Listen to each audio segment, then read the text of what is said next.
మంది కూడా బలంగా పాతుకుపోయిన నాయకులు కొడుకులు గాని కూతుళ్లు గాని ఒక్కళ్ళు కూడా నిజంగా నిజాయితీగా వాళ్ళ సామర్థ్యంతో టాలెంట్తో నాయకత్వ లక్షణాలతో ఎదిగిన వాళ్ళు ఒక్కళ్ళు కూడా యువత ఎమ్మెల్యేలు ఎంపీలు కాల. కేవలం ఈ నాయకులు కొడుకులు కూతుళ్ళు. కాబట్టి యువతకి ఇస్తున్నారు.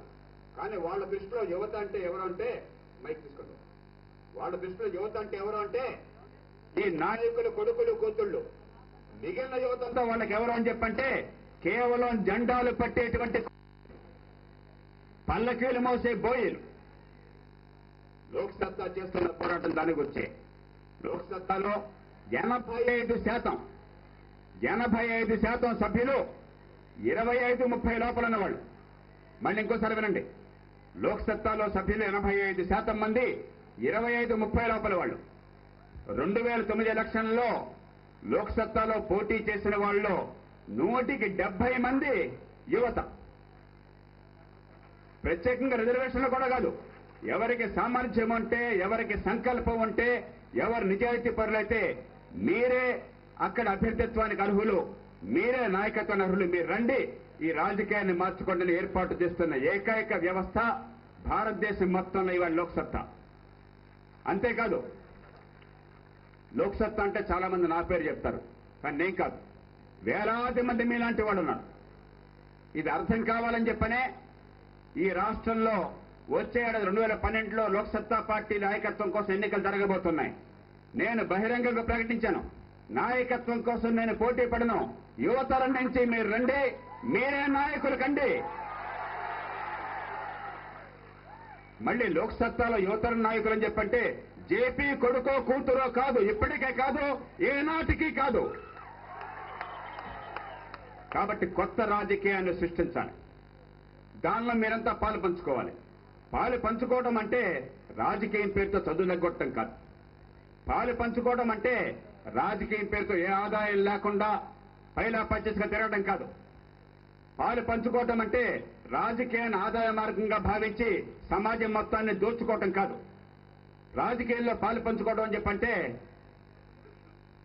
ఈ దేశ సంపద మొత్తాన్ని కూడా కొందరు చేతుల్లోకి పెట్టేసి ప్రజల్ని బికారులు చేయడం కాదు.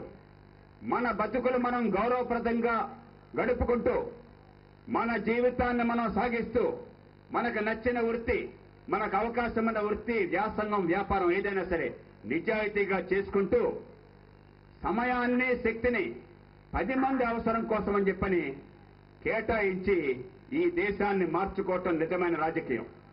అలాంటి నిజమైన రాజకీయం కోసం వేదిక నిర్మాణం చేస్తున్నది భారతదేశంలో ఇవాళ లోక్సత్తా పార్టీ మాత్రమే. ఇది మీకోసం వేదికగా వచ్చింది కానీ మా కోసం వచ్చింది కాదు. అందుకే మీ జీవితాలు మీ చదువు కొనసాగించండి, మంచి ప్రమాణిత చదువు పొందండి, నైపుణ్యాన్ని పొందండి, మంచి ఉద్యోగాలు చేపట్టండి, మంచి వృత్తిని చేపట్టండి, మంచి వ్యాపారాలు చేయండి, జీవితంలో ఎదగండి. కానీ చుట్టూ ఉన్న పరిస్థితుల్ని బాగు చేయకపోతే మన బతుకులు బాగుపడాలని గుర్తించి మన బతుకుల్ని ఇంట్లో కుటుంబంలో చూసుకుంటంతో పాటు చుట్టూ ఉన్న పరిస్థితులను బాగు చేసుకోవడం కోసం కదలండి. ఎప్పుడు కూడా నేను ఒక విషయం చెప్తుంటాను. మీరు బాగా మరి కృష్ణవేణి కాలేజీలోనో, గాయత్రి కాలేజీలోనో, చైతన్య కాలేజీలోనో, మరో కాలేజీలోనో బాగా చదువుకున్నారు, మంచి ర్యాంకులు వచ్చినాయి, మంచి డిగ్రీ పొందారు, మంచి ఉద్యోగం వచ్చింది లేదా మంచి వృత్తి, దానిలో బాగా లక్షలు సంపాదిస్తున్నారు ప్రతి నెల, లేదా మంచి వ్యాపారం చేశారు, కోట్లు గడిస్తున్నారు.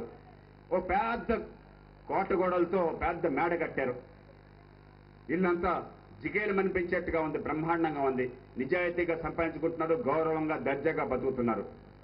కానీ మీరెంత పెద్ద మేడ కట్టినా ఇంటి పక్కన ఉన్నటువంటి పూరి గుడిసెలో అక్కడ ఉన్నటువంటి ఒక పోరగాన్ని, ఆ పేద కుర్రాన్ని కట్టిన దోమ మీ ఇంట్లోకి వస్తుందా లేదా?